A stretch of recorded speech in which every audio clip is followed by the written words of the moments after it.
Hi, blessings. This is Genesis chapter 25, the death of Abraham. Abraham married another wife, whose name was Keturah. She gave birth to Zimran, Jokshan, Medan, Midian, Ishbak, and Shua. Jokshan was the father of Sheba and Dedan. Dedan's descendants were the Asherites, Letushites, and Leumites. Midian's sons were Ephah, Epher, Hanok, Abida, and Eldah. These were all the descendants of Abraham through Keturah. Abraham gave everything he owned to his son Isaac, but before he died he gave gifts to the sons of his concubines and sent them off to a land in the east away from Isaac. Abraham lived 175 years, and he died at a ripe old age. Having lived a long and satisfying life, he breathed his last and joined his ancestors in death. His sons Isaac and Ishmael buried him in the cave of Machpelah near Mamre, in the field of Ephron son of Zohar the Hittite. This was the field Abraham had purchased from the Hittites, and where he had buried his wife Sarah. After Abraham's death, God blessed his son Isaac, who settled near Beer Lahai Roi in the Negev. Ishmael's descendants. This is the account of the family of Ishmael, the son of Abraham through Hagar, Sarah's Egyptian servant.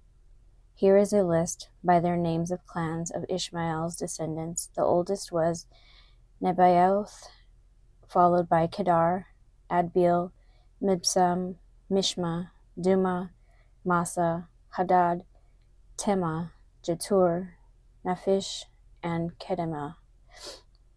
These 12 sons of Ishmael became the founders of 12 tribes named after them, listed according to the places they settled and camped. Ishmael lived for 137 years. Then he breathed his last and joined his ancestors in death.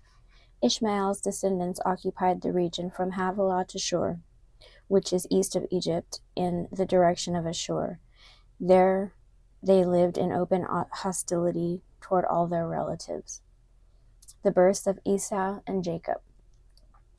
This is the account of the family of Isaac, the son of Abraham.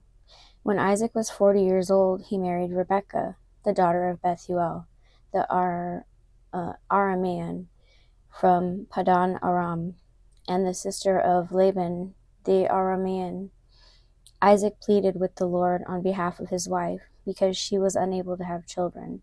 The Lord answered Isaac's prayer, and Rebekah became pregnant with twins. But the two children struggled with each other in the womb, so she went to ask the Lord about it. "Why is this happening to me?" she asked. And the Lord told her, "The sons in your womb will become two nations. From the very beginning, the two nations will be rivals. One nation will be stronger than the other, and your older son will serve your younger son." And when the time came to give birth, Rebekah discovered that she did indeed have twins. The first one was very red at birth and covered with thick hair like a fur coat, so she named him Esau. Then the other twin was born with his hand grasping Esau's heel, so she named him Jacob.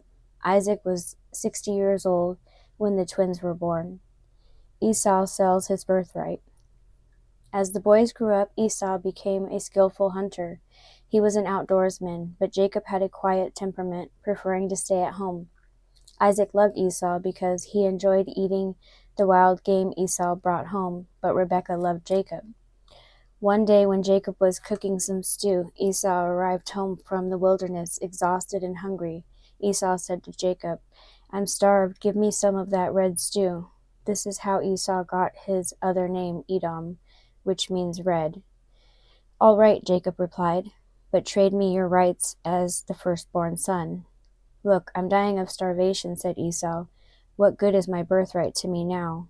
But Jacob said, "First you must swear that your birthright is mine." So Esau swore an oath, thereby selling all his rights as the firstborn to his brother Jacob. Then Jacob gave Esau some bread and lentil stew. Esau ate the meal, then got up and left. He showed contempt for his rights as the firstborn. That was Genesis chapter 25. God bless and shalom.